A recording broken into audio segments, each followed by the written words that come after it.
Hey guys, welcome back to our channel. বন্ধুরা, তো আবারও চলে এসেছি নতুন আর একটা ভিডিও নিয়ে। খুব ইন্টারেস্টিং একটা ভিডিও। তো ভিডিওটার টাইটেল হচ্ছে why Bangladesh is beating India, India versus Bangladesh আভি অ্যান্ড নিউ। তো আমরা এই অরিজিনাল চ্যানেলটা ডিসক্রিপশন বক্সে দিয়ে রাখবো। তোমরা চাইলে ওখানে গিয়ে তোমরা অরিজিনাল ভিডিওটা দেখতে পারো। খুবই ইনফরমেটিভ ভিডিও এটা। তো আমরা নিচ্ছি অভি অ্যান্ড নিউ ইউটিউব চ্যানেল থেকে।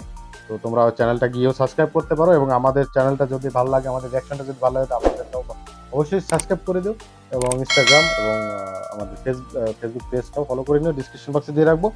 তো বন্ধুরা, আমরা আজকে দেখতে যাচ্ছি বাংলাদেশের আসলে এত উন্নতি করার পেছনের রহস্যটা কি। এই ভিডিওতে সেটাই তুলে ধরা হয়েছে। তো আমরাও কিন্তু পুরোটা কিছু জানি না, ঠিক আছে। হালকা হালকা উপরে উপরে শুধু এটুকুই জানি যে শুধু বাংলাদেশ এখন ডেভেলপ করছে, তো কিন্তু ডেভেলপ করার পেছনে আসল রহস্যটা কি, আমরা সেটা আজকে ভিডিওর মাধ্যমে জানতে পারবো। তো তোমরা অবশ্যই আমাদের সাথে থেকো। চলো আগে আমরা ভিডিওটা দেখি। তো চলো, 1 1 2 3 लेट्स गो। देश के पास भारत के अगेंस्ट एक खास हथियार है। Special in open. इमेजेस को जरा ध्यान से देखिए। बांग्लादेश का ये सीक्रेट वेपन इन्हीं इमेजेस में छुपा हुआ है, और वो है फैशन, कपड़े, टेक्सटाइल्स, जिनकी मदद যে বলেছে বাংলাদেশের কাছে ভারতের জন্য সিক্রেট ওপেন আছে, ঠিক আছে, অস্ত্র। তখন আমি বলছি, ইয়ার কি অস্ত্র? তো এখন সে অস্ত্রটা এখন দেখাচ্ছে, দেখি কি। से बांग्लादेश भारत में आने वाले जॉब्स खा रहा है। ज़ारा, H&M, लीवाइस जैसे मल्टी मिलियन डॉलर कंपनीज अपने कपड़े बांग्लादेश में बनाना पसंद करते हैं। ये बांग्लादेश के लिए गुड न्यूज है, लेकिन भारत के लिए बैड তুই न्यूज। क्रिकेट বুঝতে में পেরেছিস কি? জারাল, তারপরে কিতো যেসব ব্র্যান্ডের কাপড়গুলো হচ্ছে, লিভিস নাকি বলে ওটাকে, আমি অ্যাকচুয়ালি ব্র্যান্ডের অত নাম জানি না, ঠিক আছে। তো এই ব্র্যান্ডের যে কাপড়গুলো যে আমরা দেখি না শপিং মলে টলে, আমরা সব বাংলাদেশে তৈরি হচ্ছে। আর এটা তো আমার জন্য মানে সারপ্রাইজ হচ্ছে, আমি আসলে জানতাম না ব্যাপারটা। बांग्लादेश हमसे सिर्फ 1 रन के मार्जिन से हारता है, लेकिन जब एक्सपोर्ट्स की बात आती है तो बांग्लादेश हमें 100 या 200% के मार्जिन से हराता है। कैसे? आइए जानते हैं आज के इस वीडियो में। हम ऐसे मुद्दों के बारे में बात करते हैं जो भारत को एटलीस्ट 1% बेहतर बना सकते हैं, लेकिन ये 10 मिनट के वीडियोस बनाने के लिए हमें लिटरली कुछ हफ्तों के लिए रिसर्च करना पड़ता है। अगर आप हमारे काम को सपोर्ट करना चाहते हैं तो प्लीज हमें सब्सक्राइब या फिर फॉलो करना ना भूलिए। ये आपके लिए तो फ्री है, लेकिन इससे हमारी बहुत हेल्प होती है। चैप्टर 1, बांग्लादेश की सक्सेस स्टोरी। आप सोच रहे होंगे कि हम बांग्लादेश की बात क्यों करें। 3 साल पहले पैंडेमिक के दौरान एक न्यूज काफी फेमस हो गई थी कि अब बांग्लादेश ने पर कैपिटा जीडीपी में भारत को पीछे छोड़ दिया। ये बांग्लादेश के लिए एक टेम्पररी विक्ट्री थी, क्योंकि अगले ही साल भारत के जीडीपी ने भी बाउंस बैक किया। लेकिन बांग्लादेश भारत को कुछ मामलों में परमानेंटली पीछे छोड़ रहा है, क्योंकि जब टेक्सटाइल ट्रेड की बात आती है तो भारत वर्ल्ड ट्रेड का सिर्फ 3% कंट्रीब्यूट करता है और बांग्लादेश 6%, यानी हमसे डबल। ये हम भारत को क्रिटिसाइज करने के लिए नहीं, अपने नेबर्स के अकॉम्प्लिशमेंट्स को एक्नॉलेज करने के लिए कह रहे हैं। चलिए थोड़ा रिवाइंड करते हैं। बात है 19th सेंचुरी की, जब कोलकाता में फोर्ट ग्लॉस्टर में पहली कॉटन टेक्सटाइल मिल बनी। फिर कुछ ही सालों बाद मुंबई में Bombay spinning and weaving company बनी। ब्रिटिशों के जमाने में कानपुर, अहमदाबाद, फरीदाबाद, मुंबई जैसे शहरों को मैनचेस्टर ऑफ द ईस्ट कहा जाता था, और उनके आने से पहले भी कई सेंचुरीज के लिए भारत का सबसे बड़ा एक्सपोर्ट हुआ करता था कॉटन। आज का बांग्लादेश यानी उस जमाने का ईस्ट बंगाल अपने सॉफ्ट मसलिन क्लॉथ के लिए फेमस था, लेकिन ब्रिटिशों ने हमारी इंडिजिनस टेक्सटाइल इंडस्ट्री को कुछ ऐसे तोड़ा कि भारत उससे ठीक तरह से उभर ही नहीं पाया। लेकिन बांग्लादेश ने मस्त कमबैक किया। इस कमबैक की शुरुआत हुई 1974 में। इस साल मल्टी फाइबर अग्रीमेंट हुआ। इस अग्रीमेंट ने कुछ कोटास यानी लिमिट सेट की। ये अग्रीमेंट कहता है कि हर डेवलपिंग देश एक डेवलप देश को सिर्फ एक पर्टिकुलर अमाउंट ही एक्सपोर्ट कर सकता है, उसके ऊपर नहीं। ये डेवलप देशों की चाल थी, क्योंकि वो समझ गए थे कि भारत जैसे डेवलपिंग देश उन्हें अच्छे और सस्ते कपड़े एक्सपोर्ट कर रहे हैं, और इससे उनके लोकल इंडस्ट्रीज पर असर हो रहा है। लेकिन ये लिमिट्स बांग्लादेश पर लागू नहीं हुए, क्योंकि बांग्लादेश नया नया देश बना था। वो डेवलपिंग देश इस कैटेगरी में आता ही नहीं था, वो एक गरीब देश था। डेवलपमेंट ना होना बांग्लादेश की डेवलपमेंट का रीजन बना। साउथ कोरिया की डेवू कंपनी ने बांग्लादेश के देश गारमेंट्स के साथ एक जॉइंट वेंचर किया ताकि वो बांग्लादेश में कपड़े बनाए और उन्हें एक्सपोर्ट करे। 130 लोगों ने वहाँ से ट्रेनिंग ली। ये लोग काफी स्मार्ट थे। उन्होंने वहाँ से ट्रेनिंग तो ली, लेकिन फिर उन्होंने क्विट करके खुद की कंपनी स्टार्ट की। 130 में से 115 लोगों ने यही किया और धीरे धीरे बांग्लादेश के गारमेंट एक्सपोर्ट्स बढ़े। 1981 में ये एक्सपोर्ट्स 3.5 मिलियन यूएस डॉलर्स के थे और 2007 तक ये 10.7 बिलियन हो गए। Billion with a B. That's a growth of 3,05,000% in just 26 years. ये पॉसिबल हुआ इस कोटा सिस्टम की वजह से, जिसने चाइना, भारत और दूसरे डेवलपिंग देशों पर लिमिट्स लगाए, जिनसे बांग्लादेश फ्री था। ये सिस्टम 1995 में खत्म हो गया। लोगों ने सोचा कि अब बांग्लादेश की अनलिमिटेड ग्रोथ पर सीलिंग लग जाएगा और बाकी देशों को भी चांस मिलेगा, लेकिन हुआ कुछ और। Meet America, professional troublemaker. इन्होंने बांग्लादेश को लीस्ट डेवलपिंग नेशन इस कैटेगरी में डाल दिया। सुनकर बुरा लगता है, लेकिन एक्चुअली ये बांग्लादेश के लिए गुड न्यूज थी, क्योंकि फिर उन्हें ट्रेड में प्रेफरेंस मिलने लगा। इसे जनरलाइज सिस्टम ऑफ प्रेफरेंस कहते हैं। आज होता यह है कि उनके एक्सपोर्ट्स पर कोई ड्यूटी यानी टैक्स लगता ही नहीं। तो होता क्या है, उनके कपड़े और सस्ते होते हैं। डेवलप्ड देशों के लिए उनके कपड़े खरीदना और आसान हो जाता है। इसी तरह सब कपड़े बन जाते हैं मेड इन बांग्लादेश। ईयू ने भी इसमें अमेरिका का साथ दिया और एवरीथिंग बट आर्म्स स्कीम निकाली, जिसमें बांग्लादेश के प्रोड्यूस पर कोई ड्यूटी नहीं लगी। रिजल्ट, बांग्लादेश की गारमेंट इंडस्ट्री 15% से भी ज्यादा रेट से ग्रो करती है। चैप्टर 2, भारत और बांग्लादेश। आज भारत कहाँ है? भारत के रेडीमेड गारमेंट्स की एक्सपोर्ट 2022-2023 में कुछ 16 बिलियन डॉलर्स की थी। एंड इन कॉन्ट्रास्ट बांग्लादेश की रेडीमेड गारमेंट एक्सपोर्ट्स जुलाई 22 से अप्रैल 2023 तक ऑलरेडी 38.57 बिलियन डॉलर्स क्रॉस कर चुकी थी। यूएसए में एक शर्ट बनाने का खर्चा $60 है। वही शर्ट अगर भारत में बना तो उसका कॉस्ट 50 सेंट्स होगा, और वही शर्ट अगर बांग्लादेश में बनेगा तो उसकी कॉस्ट 22 सेंट्स होगी। तो বুঝতে পেরেছিস ইন্ডিয়া বানালে টোটাল মানে মানে রেটটা বেশি থিওরিটা যে মানে যদি আমেরিকায় বানালে ওরা $60 না $60 বললো তাই না? তো ওই একই কাপড়া যদি ইন্ডিয়া বানায় তাহলে 50 সেন্ট দেয়, ঠিক আছে? এবার ওই তো 22 এবার ওই কাপড়া যদি বাংলাদেশে তৈরি করছে তো বাংলাদেশের জন্য সুবিধা কি? বাংলাদেশের যে এই যে বাংলাদেশ গভর্নমেন্ট বা গার্মেন্টস এর যে কাপড় চোপড় যে ইন্ডিয়াতে বা বাইরের দেশে যখন এক্সপোর্ট করে, তখন হয় কি যে বাংলাদেশ সরকারের কাছ থেকে ট্যাক্স নেয় না, ঠিক আছে? কারণ বাংলাদেশ এখনো মানে গরিব দেশের ভিতর আছে, ঠিক আছে? List develop country.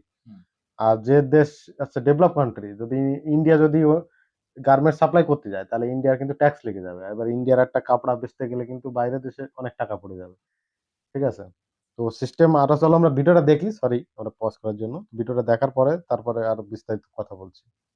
Than half of India's price. अब वेस्ट के बिजनेसेस होते तो चिंदी है, उन्हें 28 सेंट्स बचाने हैं तो वो बांग्लादेश को चुनते हैं। लेकिन कॉस्ट इकलौता फैक्टर नहीं है, एफिशिएंसी मैटर्स टू। बांग्लादेश की कंपनी जिस ऑर्डर को 50 दिन में पूरा करता है, उसी ऑर्डर को खत्म करने के लिए भारत को 63 डेज लगता है। भारत बड़ा देश है तो माल को पोर्ट तक पहुंचाते पहुंचाते 10 दिन लगते हैं, वेराज बांग्लादेश ये काम सिर्फ 1 दिन में करता है। बांग्लादेश ने काफी स्ट्रेटेजिकली अपनी टेक्सटाइल इंडस्ट्री डिजाइन की। Porter diamond theory of national advantage top MBA colleges में सिखाया जाता है, जो कहता है कि हर देश के पास कोई ना कोई एडवांटेज जरूर होता है। सरकार को बस उसे आइडेंटिफाई करने की और उस पर कैपिटलाइज करने की जरूरत होती है। कैसे?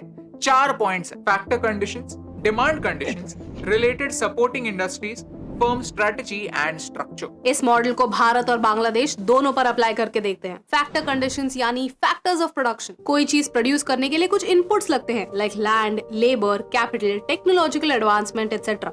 एक देश में कितना फर्टाइल लैंड है, ऑयल, नेचुरल गैस, गोल्ड जैसे नेचुरल रिसोर्सेज कितने हैं, ये उसके कंट्रोल में नहीं, लेकिन टेक्नोलॉजी, स्किल्ड लेबर, इंफ्रास्ट्रक्चर ऐसे रिसोर्सेज एक देश के कंट्रोल में है। बांग्लादेश के पास एक बड़ा लेबर पूल है और उन्होंने गारमेंट्स के एक्सपोर्ट के लिए अपना इंफ्रास्ट्रक्चर ऑप्टिमम बनाया। उनकी राजधानी ढाका खुद एक पोर्ट है जहां से गारमेंट्स एक्सपोर्ट हो सकते हैं। भारत में रॉ मटेरियल्स एक कॉर्नर में बनता है, फैक्ट्री कहीं और होती है और पोर्ट्स कहीं और पर। बीच में कनेक्टिविटी बहुत कम है, तो भारत लॉजिस्टिक्स में पीछे पड़ जाता है। बांग्लादेश का छोटा साइज उसके लिए एडवांटेज बन जाता है। At the same time Bharat में इलेक्ट्रिसिटी बांग्लादेश से 40% ज्यादा महंगी है। कुछ लोगों को फ्री में इलेक्ट्रिसिटी देने से अच्छा है कि ओवरऑल इलेक्ट्रिसिटी इंफ्रास्ट्रक्चर इंप्रूव करने पर फोकस करो। लेकिन इंफ्रास्ट्रक्चर डेवलपमेंट्स इनविजिबल होते हैं। इन कंपैरिजन हर महीने 100 यूनिट तक फ्री इलेक्ट्रिसिटी आपके बिल में दिखता है। इसलिए भारत में फ्रीबीज पर ज्यादा फोकस है। भारत में लॉजिस्टिक्स एक्सपेंसिव है, इलेक्ट्रिसिटी एक्सपेंसिव है, वैसे ही लेबर भी एक्सपेंसिव है। बांग्लादेश में एवरेज सैलरी सिर्फ 5,000 रुपए पर मंथ है, वेराज भारत में वो डबल है। And most importantly Bangladeshi textile industry majorly महिलाएं चलाती हैं। बांग्लादेश बहुत सारी महिलाओं को एम्प्लॉयमेंट देता है। भारत का इकोनॉमिक सर्वे ये मानता है कि इस इंक्लूजन की वजह से सोसाइटी में बहुत बदलाव आए हैं। पोर्टर डायमंड मॉडल का दूसरा पॉइंट है डिमांड कंडीशंस। बांग्लादेश में जो कपड़े बनते हैं उनकी लोकल डिमांड काफी कम है और इंटरनेशनल डिमांड काफी हाई। भारत में उल्टा है। भारत में टेक्सटाइल एक्सपोर्ट्स कम हो रहा है, लेकिन टेक्सटाइल इंडस्ट्री पिछले 15 सालों में 3 गुना बढ़ी है, from just $28 billion in 2005 to $75 billion in 2020। इस मॉडल का तीसरा पॉइंट है related and supporting industries. Bangladesh में banks, raw material suppliers, insurance companies, logistics companies सब साथ मिलकर काम करते हैं ताकि देश एक्सपोर्ट्स बढ़ा सके। भारत में टेक्सटाइल इंडस्ट्री के रॉ मटेरियल, मैन्युफैक्चरिंग, एक्सपोर्ट ये तीनों फैक्टर्स अलग अलग स्टेट में होते हैं और अलग अलग स्टेट्स के अलग अलग पॉलिसीज होते हैं। तो सोल्यूशन निकालना किसी एक सरकार के लिए पॉसिबल नहीं होता। स्टेट्स को मिलकर सोल्यूशंस ढूंढने होंगे और इसमें पॉलिटिशियंस का क्या फायदा? तो कोई एक्शन नहीं ली जाती। टेक्सटाइल कंपनीज कहती है कि उन्हें भारत में लोन लेना महंगा पड़ता है। पोर्टर डायमंड मॉडल का आखिरी पॉइंट है firm strategy, structure and rivalry. ये मेनली एक सेक्टर की कंपनीज को देखता है। कंपनीज कितनी बड़ी है, कितने एम्प्लॉइज है कंपनी में और कंपनीज के बीच में राइवलरी कितनी है। बांग्लादेश के टेक्सटाइल कंपनीज में ऑन एन एवरेज 797 वर्कर्स हैं। भारत में ये नंबर 240 है। इसका एक रीजन शायद है हमारे लेबर लॉज। कई सारी कंपनीज रेगुलेशंस अवॉइड करने के लिए छोटे रहते हैं एंड दिस इम्पैक्ट्स प्रोडक्टिविटी। अगर आपने स्कूल या कॉलेज में इकोनॉमिक्स पढ़ा होगा तो ये टर्म जरूर सुनी होगी, इकोनॉमीज ऑफ स्केल। मतलब ये कि एक कंपनी को प्रोडक्शन एफिशिएंसी बढ़ाने से कॉस्ट एडवांटेजेस मिलते हैं, प्रोडक्शन बढ़ाने से कॉस्ट कम होता है। फॉर एग्जांपल, अगर आपको टी शर्ट्स बनाने हैं तो फिर आप रॉ मटेरियल्स खरीदेंगे, फैक्ट्री लगाएंगे, लोगों को हायर करेंगे और इतना सब करने के बाद अगर आपने सिर्फ एक टी शर्ट बनाया तो उस एक टी शर्ट की कॉस्ट क्या होगी? कुछ लाख रुपए। क्योंकि अगर आप एक टी शर्ट बनाए या 1 लाख, कुछ कॉस्ट होती हैं fixed costs. 1 lakh T shirts बनाने पर ये कॉस्ट 1 लाख यूनिट्स में डिवाइड हो जाती हैं। That's economies of scale. Bangladesh में एक वर्कर अपनी शिफ्ट में 19 पीस गारमेंट्स बनाता है और भारत में सिर्फ 7 से 10 गारमेंट्स बनते हैं। इस हाई आउटपुट की वजह से बांग्लादेश के कपड़ों की कॉस्ट भारत की कॉस्ट से कम। 2016-17 के इकोनॉमिक सर्वे ने इस प्रॉब्लम को अच्छी तरीके से कैप्चर किया। Chapter 3 conclusion, least developed country. सुनने में ये एक स्लर या फिर एक गाली लगती है, लेकिन बांग्लादेश ने इसी को अपनी स्ट्रेंथ बनाया। इससे मिलने वाला हर ट्रेड एडवांटेज बांग्लादेश ने उठाया और दुनिया भर की फास्ट फैशन इंडस्ट्री को उनके पास अट्रैक्ट किया। द पॉइंट बीइंग, बांग्लादेश हमें सिखाता है कि एक डिसएडवांटेज भी एक एडवांटेज बन सकता है अगर विजन हो तो। 2025 तक बांग्लादेश इस लीस्ट डेवलप्ड कैटेगरी में रहने वाला है। उसके बाद शायद ये स्टेटस चेंज हो, उनका ये स्टेटस रिवोक हो और वो अपग्रेड हो जाए। लेकिन इससे बांग्लादेश के कपड़ों की कॉस्ट फटाक से बढ़ेंगे। ऐसे सिचुएशन में हमें रेडी रहना ही होगा। हो सके कुछ कंपनीज ऑल्टरनेटिव्स ढूंढे। भारत के लिए एक बड़ी अपॉर्चुनिटी ये है कि बांग्लादेश कपड़े जरूर बनाता है, लेकिन उनके पास रॉ मटेरियल्स नहीं है। वो ये सारा इंपोर्ट चाइना से करता है। तो क्या हम उन्हें कन्विंस नहीं कर सकते कि ये रॉ मटेरियल्स चाइना से नहीं हमसे इंपोर्ट करें, ताकि बांग्लादेश की टेक्सटाइल इंडस्ट्रीज का हमें भी फायदा हो? भारत और बांग्लादेश ने South Asian free trade agreement sign किया हुआ है कॉल्ड साफ्टा।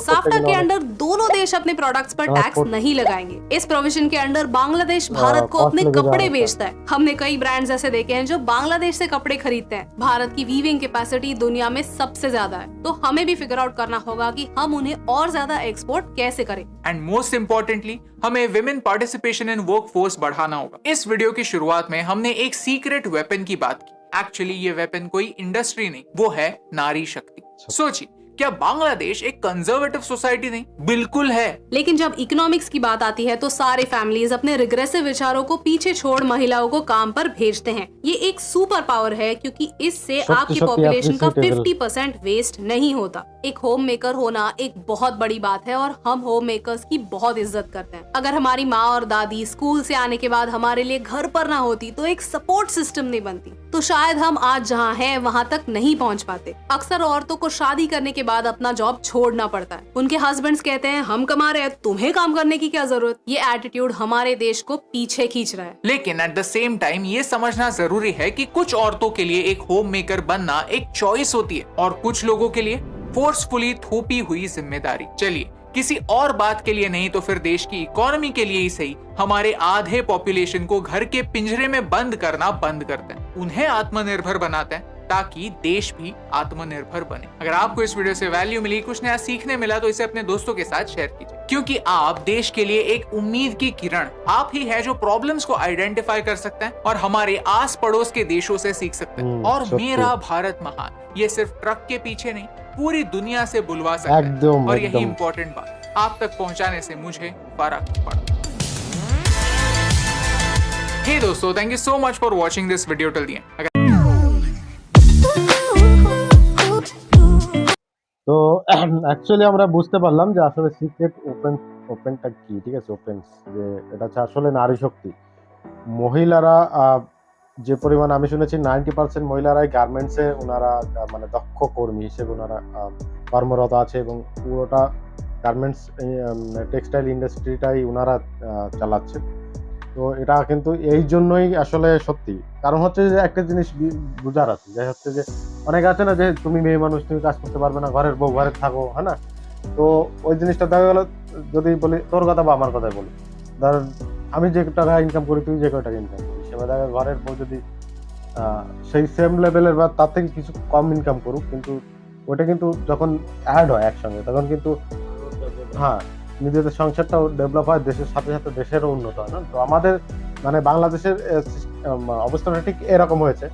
তো আর বাংলাদেশের যে সরকার যেভাবে স্ট্র্যাটেজিক্যালি কাজ করেছে, ঠিক আছে, খুবই প্ল্যানিং করে কাজটা করেছে, এই জন্য বাংলাদেশ এত দ্রুততার সঙ্গে কিন্তু এত ডেভেলপ করতে পেরেছে, ঠিক আছে। তুমি দেখো যে যেভাবে আমরা কিন্তু এত কিছুই জানতাম না, পুরো ভিডিওতে কিন্তু পুরোটা এক্সপ্লেন করে দিয়েছে আসলে, মানে একদম বেসিক থেকে বেসিক জিনিসটা আমাদের বুঝিয়েছে ভিডিও থেকে। তো এটা থেকে আমরা বুঝতে পারছি আসলে বাংলাদেশের গ্রো করার রহস্যটা কি। আর সব থেকে বেশি ভালো লেগেছে বাংলাদেশ গভর্নমেন্ট যে স্টেপটা নিয়েছে, ঠিক আছে, বাংলাদেশ গভর্নমেন্টের যে ভিশনটা বাংলাদেশকে এগিয়ে নিয়ে যাওয়ার, তো এটা কিন্তু খুবই মানে প্রশংসনীয় একটা ব্যাপার। বাংলাদেশ সরকার একটা প্রশংসা পেতেই পারে এর জন্য। তো আর বিশেষ করে হচ্ছে যে আমরা ইতিমধ্যে কিন্তু আমরা দেখেছি, তোমার একটা ভিডিওতে আমরা রিয়াক্ট করেছি, দেশের পিছনে একটা ভিডিওতে। তো আমরা ঢাকা সিটি নিয়ে একটা আমরা ভিডিও রিয়াক্ট করেছি, ওই ভিডিওটা আমরা আই বাটনে দিয়ে রাখবো, তোমরা দেখতে পারো। তো আমরা মানে পুরো সিটিটা দেখেও কিন্তু আমরা মানে হতবাক হয়ে গেছি যে আমরা কিন্তু আগে সত্যি বলতে কি আমরাও জানি যে বা এখনো অনেকে টন্ট করে বাংলাদেশকে নিয়ে, যে বাংলাদেশ একটা গরিব দেশ, বাংলাদেশ হ্যাঁ এটা ওটা এরকম বলে। তো ট্রোলও হয় এটা নিয়ে, কিন্তু এখন মানে যারা ট্রোল করে তারা কিন্তু যদি এখন বাংলাদেশের গ্রোথটা দেখতো, বাংলাদেশের ট্রান্সফরমেশনটা যদি দেখতো, তাহলে কিন্তু তাদের মুখটা বন্ধ হয়ে যেত। তো আমরা কিন্তু এরকম ভাবে অবাক হয়ে গেছি। তো আমরা আশা করছি বাংলাদেশ এভাবে এগিয়ে যাক, সাথে সাথে ইন্ডিয়াও এগিয়ে যাক, দুটো দেশ ব্যাস একটা ফ্রেন্ডশিপ মতো থাকুক, এটাই ব্যাস আমরা চাই, ঠিক আছে। তো যখন একটা দেশ গ্রো হয়, তখন পাশাপাশি দেশগুলো কিন্তু তার থেকে ফায়দা লুটতে পারে, ঠিক আছে। তো অনেক ভালো লাগছে ভিডিওটা দেখে, এবং অনেক ভালো লাগছে যে বাংলাদেশ কিভাবে ইন্ডিয়াকেও এখনো পিছনে ফেলে দিয়েছে অনেক ক্ষেত্রে, ভিডিওতে আমরা জানতে পারলাম।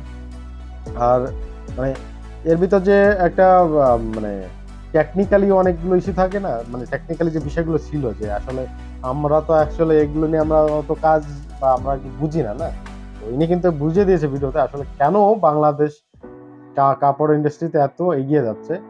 কারণ ইন্ডিয়ার কথা যদি বলি, ইন্ডিয়ার কম্পারিজনে তো বাংলাদেশ 2-3 আগে চলে গেছে, তাই না। এখানে বুঝিয়ে দিয়ে গেছে যে ভিডিওতে আমরা জানতে পারলাম যে ইন্ডিয়ার যে মানে কানুনগুলো, ঠিক আছে, যে নীতি নির্ধারক বা যে আইনগুলো আছে, কিন্তু খুবই জটিল, কমপ্লিকেটেড হচ্ছে। হ্যাঁ, এই যে মানে বাংলাদেশের এই যে যেটা হয়তো ওই যে বললো না যে এখানে যদি কটনের ফ্যাক্টরি থাকে, তাহলে আর এক রাজ্যে যেতে হয়, হয়তো 1000 কিলোমিটার বা 1500 কিলোমিটার পাড়ি দিয়ে আর একটা কোম্পানিতে গিয়ে হয়তো দেখা গেল যে ওখানে গিয়ে কাপড়টা তৈরি হচ্ছে। হ্যাঁ, তা আর একটা ওখান থেকে গিয়ে দেখা গেলো ওইগুলোতে এক্সপোর্ট করতে গেলে কিন্তু সমুদ্র সৈকতে নিয়ে যেতে না, ওই যে বন্দর পোর্ট থাকে, ওখানে নিতে গেলে দেখা গেল যে ওখান থেকে আরো 1500, তো ওখান থেকে যেতে যেতে যে ট্রান্সপোর্ট কস্টটা তো ইন্ডিয়ার ভিতরেই তো এত বেড়ে যায়। ওই কাপড়টা যদি বেচতে যায় তাহলে তো অবশ্যই তো দাম বাড়বে। আর বাংলাদেশ ছোট দেশ হচ্ছে, বাংলাদেশের মিনিমাম দেখো যদি ঢাকাতে তৈরি হয়, তাহলে ঢাকার থেকে বেশি 2 ঘন্টা 3 ঘন্টা পৌঁছে যাচ্ছে, ওখান থেকে জাহাজে করে চলে যাচ্ছে। আর বাংলাদেশের বেশি অ্যাডভান্টেজ হচ্ছে ওটাই যে বাইরের দেশে বেচতে গেলেও ট্যাক্স দিতে হচ্ছে না, ঠিক আছে, এই জন্য অল্প পয়সায় হয়ে যাচ্ছে। ওখানে লেবারের ইও কম, বুঝতে পেরেছি। মানে যদি ইন্ডিয়াতে বা অন্য দেশে যদি অন্য কোম্পানি, দেশের কোম্পানি, যে ব্র্যান্ডের কোম্পানি যেগুলো, যে নাইকি টাইকি দেখাচ্ছে না, সব ব্র্যান্ডের কোম্পানি, তুমি বুঝতে পেরেছি সব বাংলাদেশে তৈরি হয়। হ্যাঁ, তো এই কোম্পানিগুলো করে কি, হচ্ছে কি যে ওই যদি এই ওই কোম্পানি আমেরিকা যদি একটা শার্ট বানাতে যায়, ঠিক আছে, তার নাইকির কথা বললাম, আমেরিকায় বানাতে গেলে একটা টোটাল সবকিছু মিলে $60। তো $60 মিনিমাম বাংলাদেশ বা সরি ইন্ডিয়াতে কত হচ্ছে? হ্যাঁ, $50, তাহলে কত হচ্ছে এখন, কয় টাকা করে? 84 টাকা না 90 টাকা করে দিচ্ছে। তার মানে প্রায় কম 5,000 টাকার মতো ধরে না, 5,000 এরকম কিছু একটা। তো ওই কাপড়টা বাংলাদেশে $22 হচ্ছে। তার মানে বুঝতে পেরেছিস, তাহলে ওই কোম্পানিগুলো বাংলাদেশে যাচ্ছে। তো যাই হোক বন্ধুরা, ভিডিওটা কিন্তু খুব ইনফরমেটিভ ছিল, খুবই অনেক কিছু জানতে পারলাম। তো তোমাদের যদি ভিডিওটা ভালো লাগে তো অবশ্যই আমাদের চ্যানেলটা সাবস্ক্রাইব করে দিও বা পাশে থেকো, এবং তোমরা অবশ্যই তোমাদের যদি তোমরা সাজেশন এবং রিকোয়েস্ট দুটোই করতে পারো। আমাদের ডিসক্রিপশন বক্সে আমাদের লিঙ্ক সহ দেবে, ঠিক আছে, আমরা আরো নতুন আমরা আরো রিয়াকশন দিব। তো আজকের মতো এখানেই বিদায় নিচ্ছি, আবার দেখা হচ্ছে তোমাদের সঙ্গে নতুন কোনো ভিডিওতে। তোমরা ভালো থেকো, সুস্থ থেকো, টাটা, বাই বাই।